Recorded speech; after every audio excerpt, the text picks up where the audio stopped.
Guys. तो आज की इस वीडियो में हम देखने वाले हैं कि इस सेक्शन में हम किस तरीके से मल्टीपल क्लासेस को हम ऐड कर सकते हैं। एलिमेंटर की जो क्लास सेक्शन है उसमें किस तरीके से हम मल्टीपल सीएसएस क्लासेस को ऐड कर सकते हैं। जैसे कि आप यहाँ पे देख सकते हैं हमारी नॉर्मल साइट इस एक क्लास के साथ कुछ इस तरीके से दिख रही है। अगर हम इसको चेंज करते हैं और यहाँ पे जो ये सेकंड क्लास है हमारी, इसको हमने ऐड करना है क्योंकि ये वाला क्लास जो के है ऑलरेडी हमारे पास ऐड हुआ है, या आप ये कह सकते हैं कि ये वाला क्लास हमारे पास ऑलरेडी ऐड हुआ है। तो मल्टीपल क्लासेस को किस तरीके से हम ऐड कर सकते हैं, जैसे कि ये वो वाला जो क्लास है इसको हम किस तरीके से ऐड करेंगे यहाँ पे। तो फर्स्ट ऑफ ऑल आपने इसको कॉपी करना है।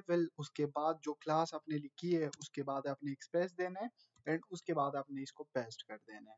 उसके बाद जैसे ही आप इसको पब्लिश कर दोगे तो आपका सेकंड क्लास भी यहाँ पे ऐड हो जाएगा। इसी तरीके से आप मल्टीपल 100,000 जितनी भी क्लासेस आप यहाँ पे ऐड कर सकते हो, यू कैन ऐड हियर। अभी अगर मैं इसको रिफ्रेश करता हूँ तो इमेज की जो साइज है वो यहाँ पे हमारे पास चेंज हो जाएगी। तो यहाँ पे आप देख सकते हैं इमेज की जो साइज थी वो हमारे पास चेंज हो चुकी है।